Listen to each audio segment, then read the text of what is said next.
Começar hoje aqui fazendo uma oração, clamando a Deus para que de fato e de verdade Ele venha, para que de fato e de verdade Ele venha realmente ministrar os nossos corações, as nossas vidas. Pai Celestial, eu oro e eu clamo a Ti, meu Deus, em nome de Jesus, para que o Teu Espírito seja liberado sobre nós.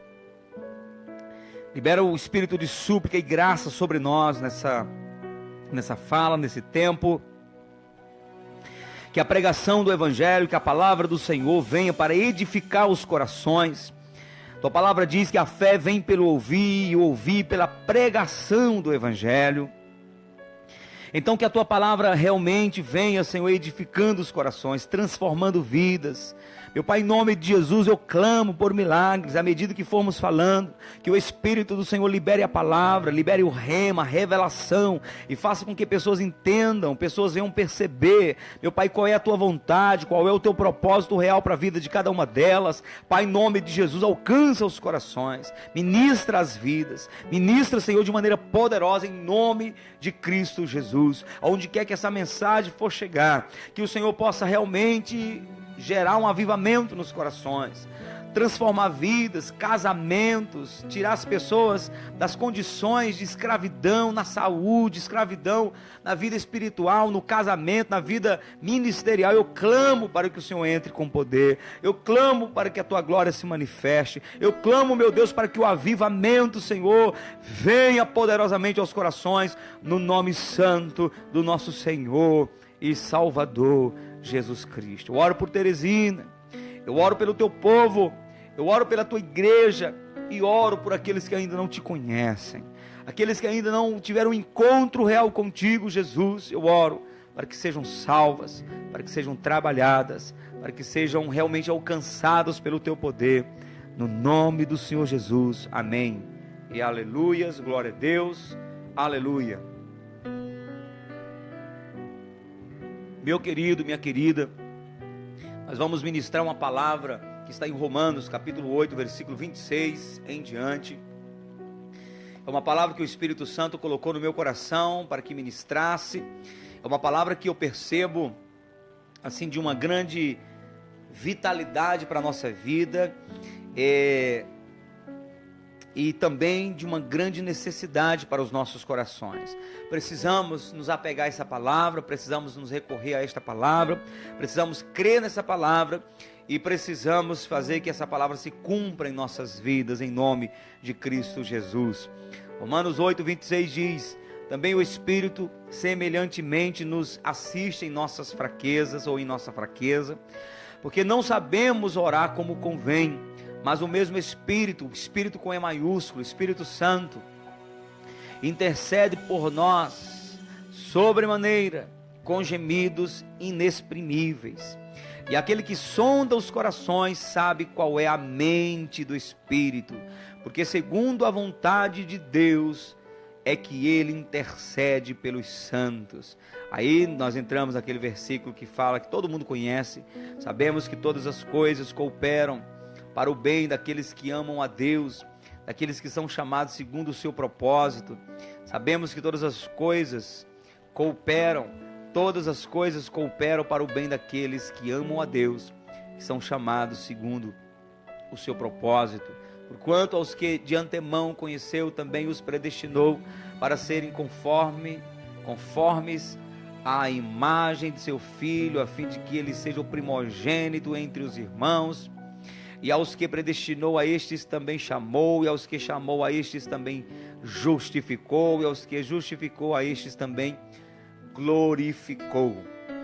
A ação do Espírito é tão tremenda na nossa vida, que não somente o Espírito Santo nos convence do pecado, da justiça e do juízo, como sobretudo, Ele continua intercedendo por nós, continua trabalhando pelas nossas vidas. O Espírito Santo continua trazendo sobre nós, sabe, a consciência, a verdade do Evangelho, a verdade da palavra e a verdade de quem somos. Quando o apóstolo Paulo vai reconhecer que nós não temos capacidade de andar por nós mesmos, ele mesmo vai dizer: a nossa capacidade vem de Deus. Quando o apóstolo Paulo vai reconhecer que o Espírito Santo ainda atua na nossa vida, não somente no primeiro dia em que nós entregamos a vida para Jesus, não somente no primeiro dia em que nós nos batizamos, não somente no primeiro dia em que nós inauguramos uma vida de fé, mas o apóstolo Paulo está deixando claro aqui que o Espírito Santo vive para interceder por nós, para trazer a vontade de Deus para a nossa vida. O Espírito Santo é que a Bíblia diz que de fato conhece a Deus, assim como o nosso Espírito, não é? O nosso Espírito é quem conhece quem de fato somos, assim o Espírito de Deus é quem conhece quem Deus de fato é, e a Bíblia diz que o Espírito Santo, ele traz a realidade de Deus para a nossa vida, traz a realidade da presença de Jesus para a nossa vida, e o Espírito Santo é quem nos guia a toda a verdade, o Espírito Santo é quem nos conduz a toda a verdade, o Espírito Santo é quem de fato e de verdade nos leva ao caminho estreito de Cristo Jesus. E uma vez que isso acontece, uma vez que somos pastoreados por Cristo Jesus, por meio do Espírito Santo, então todas as coisas cooperam para o nosso bem. Por quê? Porque quem é guiado pelo Espírito Santo vai amar a Deus sobre todas as coisas. A Bíblia diz que todas as coisas cooperam para o bem daqueles que amam a Deus. Quem nos faz amar a Deus? Quem esquenta esse amor no nosso coração em relação à pessoa de Deus? Quem é que renova em nós o primeiro amor? Se você for para as cartas que Jesus manda por meio de João Batista, ou melhor, pelo profeta, pelo apóstolo João, para as igrejas da Ásia, no final de cada texto, no recado que é dado para cada anjo da igreja, é falado: se alguém tem ouvidos, ouça o que o Espírito diz às igrejas. Então, quando o Senhor Jesus está nos conclamando ao retorno para o primeiro amor, a ponto de chegar na igreja de Laodiceia e dizer: eu estou do lado de fora, se alguém ouvir a minha voz, é abrir a porta, eu entrarei em sua casa, e com ele cearei, ele comigo, porque eu estou do lado de fora. Quando o Senhor termina essa carta, termina esse texto, ele no final vai dizer: se alguém tem ouvidos, ouça o que o Espírito diz às igrejas. Então é o Espírito Santo conclamando a que voltemos ao primeiro amor. E o Espírito Santo, o relacionamento com o Espírito Santo, andar com o Espírito Santo, é na verdade a maneira de nos mantermos vivos neste amor, de nos mantermos vivificados, sabe, nessa vida com Deus, de maneira que você começa a perceber que todas as coisas na sua vida, no seu redor, começam a cooperar para o seu bem, até naquilo que é ruim, até nas adversidades, circunstâncias ruins da nossa vida, nós vamos ter uma leitura diferente. Quando temos o Espírito Santo, quando o Espírito Santo sai em nós, começamos a perceber que todas as coisas cooperam para o bem de cada um de nós, para o nosso bem, porque nós amamos a Deus. Quando amamos a Deus, não temos medo. Quando amamos a Deus, nós jogamos fora todo o temor. Quando amamos a Deus, nós criamos ousadia. Quando amamos a Deus, temos aquela certeza e convicção de que tudo que estamos fazendo está chegando de maneira agradável ao coração do nosso Deus. Que neste dia de hoje, né, feriado, dia das crianças, você possa de fato e de verdade ser encontrado num local onde o Espírito Santo tenha liberdade na sua vida, onde o Espírito Santo possa guiar o seu coração, onde o Espírito Santo possa de fato, de verdade, ter acesso ao seu coração para te ajudar numa caminhada que eu vou já falar, numa caminhada que eu vou já anunciar para você. Mas eu estou aqui apenas introduzindo e deixando claro da necessidade que temos de ter o Espírito Santo na nossa vida. Quem não está em comunhão com o Espírito Santo, quem não está em comunhão com o Espírito Santo, as coisas ruins que acontecem ao seu redor com a sua vida, você vai ter uma forte tendência de reclamar, de murmurar, de questionar, sabe, de levantar pontos de interrogação, e dependendo da estrutura de algumas pessoas, até começar a condicionar a vida com Deus, baseado na circunstância, porque não sente a voz do Espírito Santo, não tem a testificação de que Ele está guiando, de que até nesse momento ruim Ele está ensinando alguma coisa, Ele está aprimorando, Ele está preparando para algo maior. Sabe, quando olhamos para Davi até chegar ao topo, até chegar ao lugar do reinado, até chegar o momento em que ele passa a reinar sobre Israel, Davi passa por grandes dificuldades, Davi passa por grandes, lutas, necessidades, tribulações. Ele foi ungido pelo Espírito Santo por meio do profeta Samuel, mas de cara ele não começa a reinar, ele volta à vida rotineira do cotidiano, porque antes ele cuidava das ovelhas de seu pai Jetro, e ele voltou a cuidar das ovelhas de Jetro. Ele voltou a cuidar das ovelhas de seu pai. Mas aí de repente começa a acontecer umas coisas estranhas.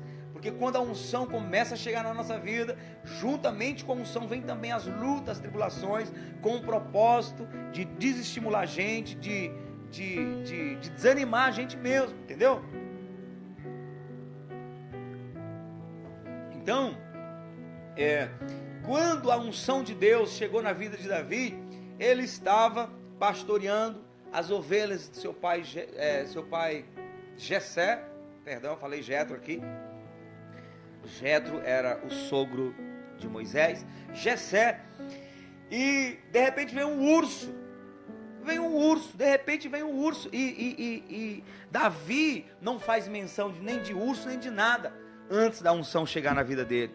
O urso chegou à vida dele para tentar devorar a ovelha quando ele foi ungido, ou seja, juntamente com a unção vem a perseguição, o inimigo tentando nos destruir, o inimigo tentando nos tirar do foco, o inimigo tentando nos desfocalizar, nos distrair da vontade de Deus. Mas a Bíblia diz que com a unção, Davi venceu o urso. E sem sombra de dúvidas, no seu coração ele recebia uma mensagem: isso aqui é para meu aprendizado, isso aqui é para eu saber que eu sou forte em Deus, isso aqui é para eu saber, não é, que eu devo proteger as ovelhas, enfim. Daqui a pouco vem o leão, ele pega na juba do leão, mata o leão, toma a ovelha da boca do leão, e aí, sem sombra de dúvidas, o Espírito Santo vai ensinando para ele: eu estou te forjando, eu estou te preparando para algo maior, eu estou te preparando, sabe, para coisas grandes. E quando ele tem a oportunidade de pedir ao rei Saul que lhe permite lutar contra o Golias, o gigante Golias que estava amedrontando o povo de Israel, sabe qual é o argumento para convencer o rei Saul que Davi usa? Ele disse: Senhor meu rei, estava eu na roça de meu pai, apacentando as ovelhas de meu pai, veio o urso e eu matei, veio o leão e eu tomei a ovelha da boca do leão. Então, quando o Espírito Santo testificava no coração de Davi que a luta que ele estava passando era para aprendizado, para que lhe desse estrutura e habilidades para vencer coisas maiores, imediatamente ele lembrou que argumento Davi poderia dar para o rei Saul, de maneira que ele o permitisse a lutar contra o gigante Golias. O cara não conseguiu levantar a espada do rei, não conseguiu carregar as armaduras do rei, nem guerreiro, nem perfil de guerreiro ele tinha que usar um exemplo.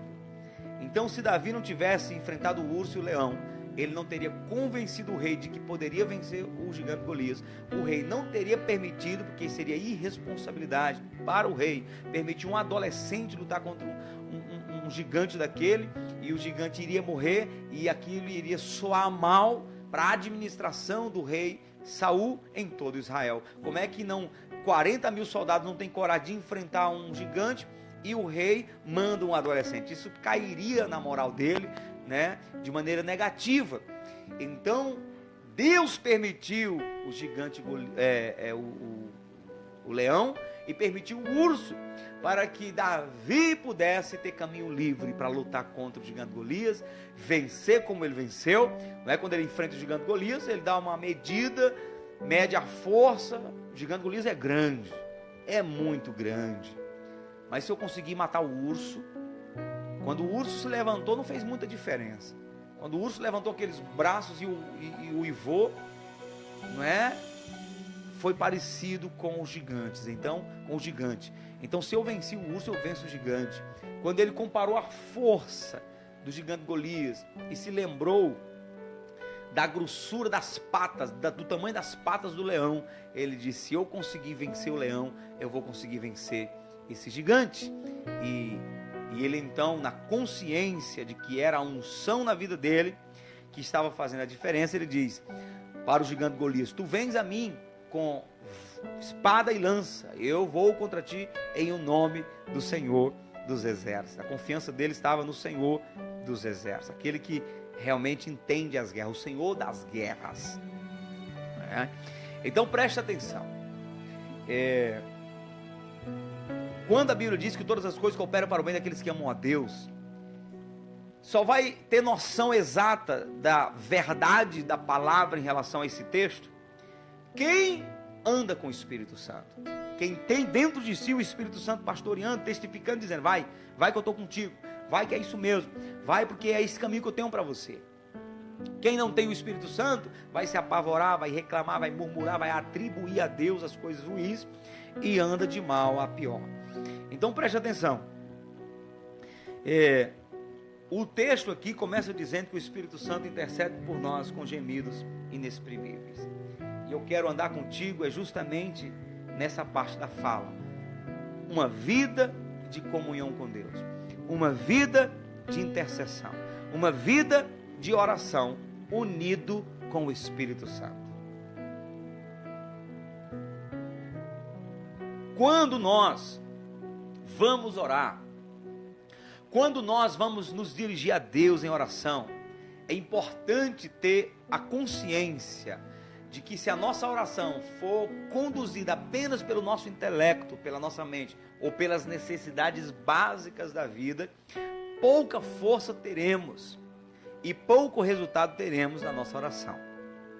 Mas quando temos consciência de que essa oração, ela precisa que o Espírito Santo nos ajude, que Ele nos inspire, então nós teremos mais sucesso.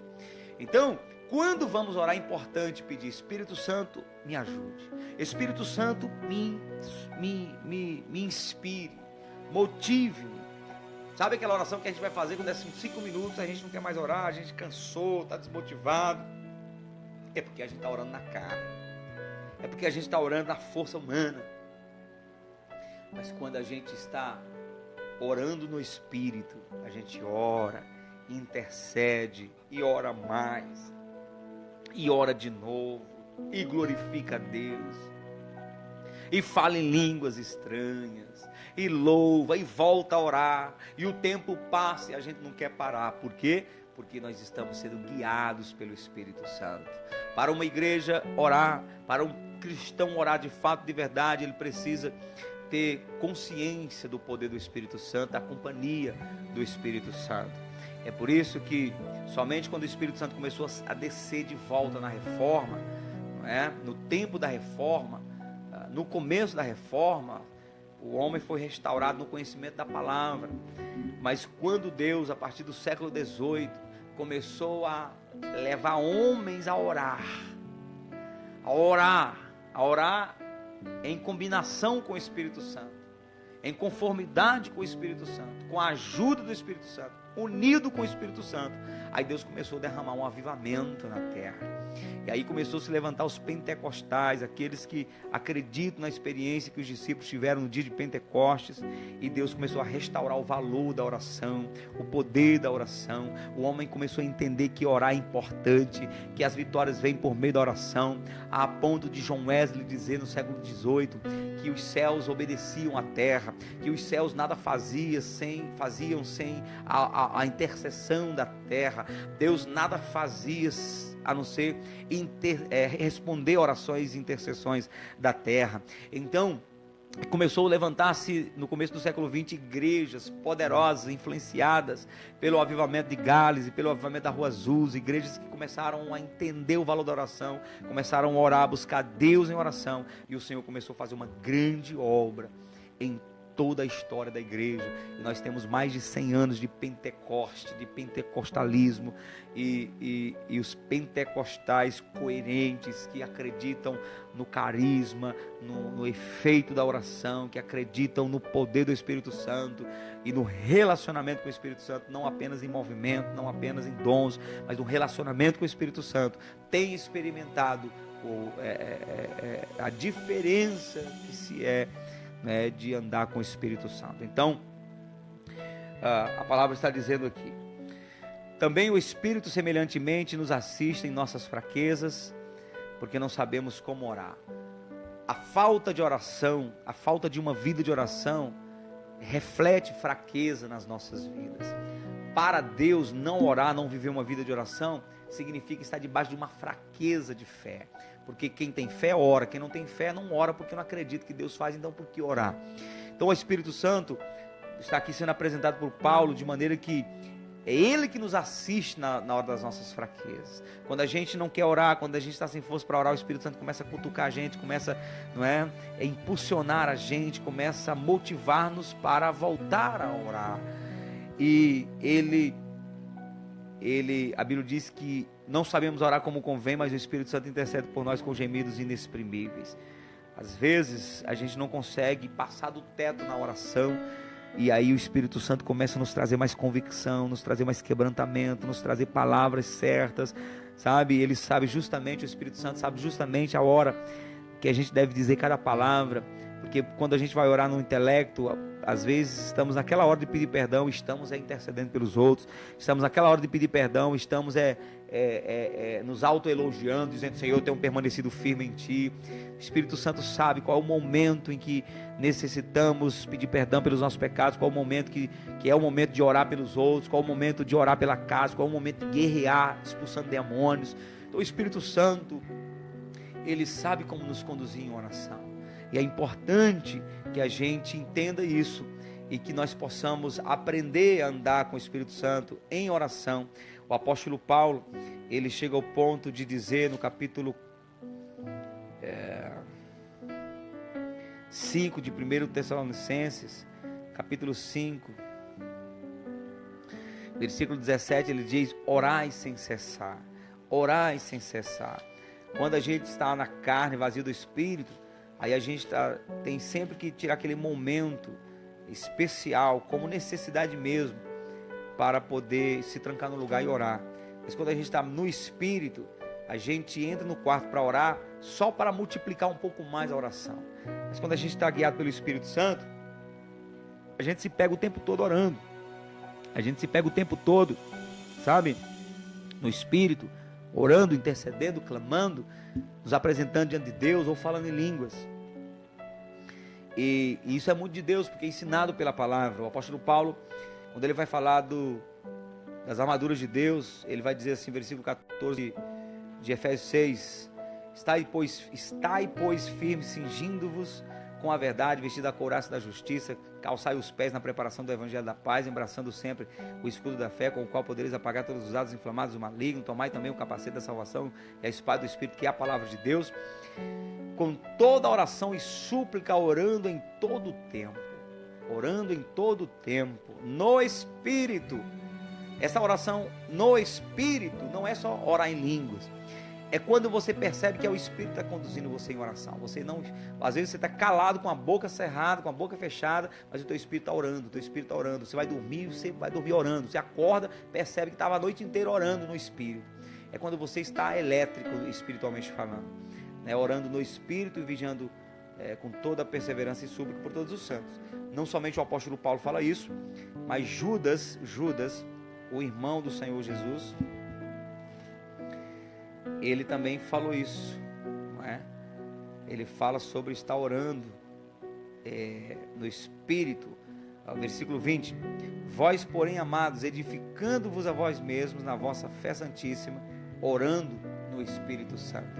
Então, essa oração no Espírito Santo é o estilo de vida. É quando você percebe que teu Espírito está velando o tempo todo em oração. E nós, para vivermos essa vida de oração, para vivermos essa realidade em Deus, precisamos depender do Espírito Santo. O cristão que abandona o Espírito Santo, e eu não estou dizendo, por exemplo, deixar de crer no Espírito Santo, porque todo crente que se preza acredita no Espírito Santo. Eu não estou falando disso. Eu estou falando de abandonar, estou falando parar de se relacionar com o Espírito Santo, de ter essa consciência de que Ele é quem vai fluir, de que Ele é quem vai trabalhar, de que Ele é que vai conduzir a coisa. Parar de conversar, de se relacionar com o Espírito Santo é a maior loucura, é o caminho da morte de todo cristão.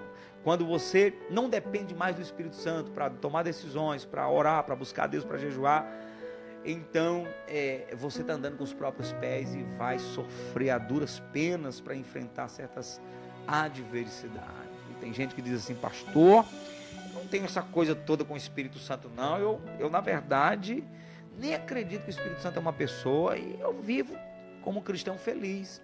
Essa é a tua grande derrota, porque uma pessoa que não tem relacionamento com o Espírito Santo e se acha feliz, isso só mostra quando ela está vazia, Porque eu não consigo ser feliz quando eu estou longe do Espírito Santo, quando eu estou me relacionando com o Espírito Santo. Eu não consigo ser feliz, eu sinto um vazio dentro de mim. Não é? Então, uma pessoa dizer, eu não tenho essa coisa toda com o Espírito Santo, eu sou suprido demais. Significa que o que te supre é uma teoria, é uma religiosidade, não, Deus. Porque o Espírito Santo é Deus. Dizer que não precisa do Espírito Santo é dizer que não precisa de Deus. De não precisar de Deus, não ter Deus na vida, é não ter o fogo de Deus, porque Deus é o fogo que santifica. Não tendo o fogo de Deus, você não passa de um pecador miserável, atolado na lama do pecado e entupido com o esgoto deste mundo, de tal maneira que você não sente mais nem necessidade de Deus, nem tem consciência de pecado. Tem gente que, porque não tem acusação, não tem consciência de que é pecador, pensa que já está bem, é justamente porque já está tão cauterizado, está tão entupido do mundo, que não consegue receber convicção do Espírito Santo. Isso é perigosíssimo, perigosíssimo, porque se você não vive uma vida de constante confronto do próprio Espírito Santo, trazendo você para o arrependimento, mostrando que você está errado, que você tem que melhorar, que tem que orar mais, tem que jejuar mais, tem que ler mais a palavra, tem que se santificar, purificar os olhos, os ouvidos, a mente. Se você não tem essa constante mensagem do Espírito Santo te convencendo a tudo isso, significa que você está longe dele, está morto e pensa que está vivo, é um cadáver ambulante. Então nós precisamos entender que precisamos dele para orar mais, para nos santificar, para buscar mais a presença de Deus. Então que Deus possa, na sua tremenda misericórdia, acender a nossa consciência do quanto precisamos do Senhor. Jesus não tinha pecado, Jesus era santo, mas Jesus só começou a fazer alguma coisa para Deus quando o Espírito Santo repousou sobre ele. E depois que o Espírito Santo repousou sobre ele, conduziu-o para o deserto. Depois conduziu-o de volta para pregar. E a primeira pregação que ele faz, a primeira pregação que ele faz é anunciando que agora estava em comunhão com o Espírito Santo. Lucas 4:18. Ele diz: o Espírito do Senhor está sobre mim, pois quem me ungiu para evangelizar os pobres, enviou-me a curar os quebrantados do coração, dar vista aos cegos, pôr em liberdade os oprimidos e anunciar o ano aceitável do Senhor. Então Jesus, ele começa o ministério anunciando: eu estou começando meu ministério porque agora o Espírito Santo está sobre mim, sem ele eu estou morto. Mateus 12:28. O próprio Jesus fala: se eu expulso os demônios pelo Espírito de Deus, a vós é chegado o reino dos céus.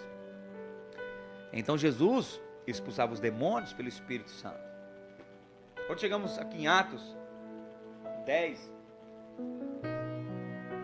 Atos capítulo 10, versículo 38,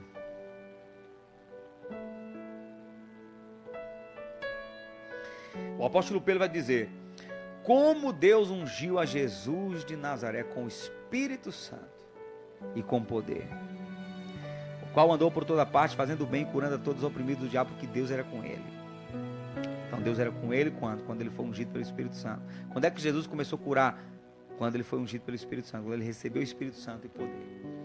Então a fala de hoje é basicamente essa: despertar os nossos ouvintes, os nossos queridos que estão nos assistindo na live, para a necessidade que cada um de nós temos em nos envolvermos com o Espírito Santo, dependermos do Espírito Santo para orar, dependemos do Espírito Santo para pregar, dependemos do Espírito Santo para jejuar, dependemos do Espírito Santo para a Bíblia entender a palavra de Deus, depender do Espírito Santo para poder continuar crente, continuar com a mesma fé, continuar santo, continuar agradando a Deus pela fé. Então eu quero orar por você, pedindo a Deus que venha realmente ungir o seu coração, que o Espírito Santo venha realmente começar a tomar governo na sua vida, na vida de cada um de nós, de maneira que possamos ter orações fortes, poderosas, e viver uma vida de oração que glorifica o nome de Deus, porque vai ser uma oração guiada pelo Espírito Santo. Pai, em nome de Jesus, eu oro agora pelos nossos ouvintes, eu oro agora, meu Deus, por todos que estão nos assistindo, e eu peço, meu Deus, que o Senhor libere um espírito de súplica e graça, que a unção do Espírito Santo pegue esse coração e motive esse homem e essa mulher a orar, a buscar o Senhor com a ajuda do Espírito Santo. Espírito Santo, queremos declarar dependência de Ti, queremos declarar que sem Ti nada somos, nada podemos fazer, e precisamos de Ti. Nos ajude, nos capacite a sermos santos, a sermos cristãos de verdade, a termos fé, a vivermos uma vida de comunhão com o Pai por meio da oração. Sem Ti, Espírito Santo, não temos condições nenhuma, mas com a Tua ajuda saltaremos muralhas e faremos proezas no nome de Jesus. Venha sobre nós, Espírito Santo. Venha sobre Teresina. Venha sobre o nosso Piauí. Venha sobre o nosso Nordeste, o Brasil, as nações. Sabemos, ó amado Espírito Santo, que Tu és a promessa do Pai. Tu és o dom de Deus. O próprio Deus se doou o seu Espírito, o seu coração para nós. E nós queremos convivermos contigo, Espírito Santo, de maneira que agrademos o Teu coração. Eu sei que Tu estás preparando a noiva, a igreja, para o arrebatamento. Não retires de nós Tua presença e nos prepara para um relacionamento mais profundo com o Senhor Jesus. Nos ensine a orar em concordância contigo, em unidade contigo, Espírito Santo. E em nome de Jesus eu declaro os Teus milagres, meu Deus, sobre cada coração, cada vida, cada família que me escuta agora. Alcança com os Teus milagres, que o Teu poder seja liberado agora, Senhor. Poder para curar, poder para libertar, para salvar, avivar, batizar com o Espírito Santo. Poder, Senhor, para avivamento nesta família. Libera, Senhor, a Tua unção agora, em o nome de Jesus. Amém e amém. E graças a Deus. Aleluias, aleluias. Que Deus te abençoe de maneira poderosa, em nome de Cristo Jesus.